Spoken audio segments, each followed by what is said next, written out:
Birthday বয়ের জন্য এখানে স্ন্যাক্স বানানো চলছে এখন সন্ধ্যেবেলায়। তো এখানে ফিশ ফ্রাই করেছি, ফিশ ফ্রাই গুলো আগে থেকেই করে রেখেছিলাম, তো ফিলেট করে রাখা হয়েছিল। আর আজকে না কি হয়েছে বলতো, আমার দাদারও জন্মদিন ছিল গতকাল, মানে 25 তারিখ দাদার জন্মদিন থাকে, 26 তারিখ ওর জন্মদিন থাকে। এবার আমার ঠিক করেছিলাম যে দাদা যে আসবে সেটা বলবো না, ওরা দুজনে একসাথে কেক কাটে। এবার সেই বলবো না করতে গিয়ে এমন অবস্থা হলো, ওর ঠিকভাবে স্ন্যাক্স এর গুছিয়ে উঠতে পারিনি।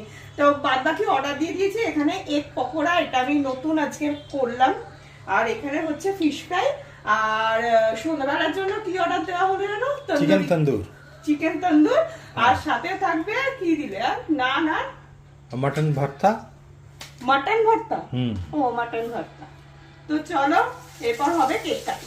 Birthday to you, happy birthday to you.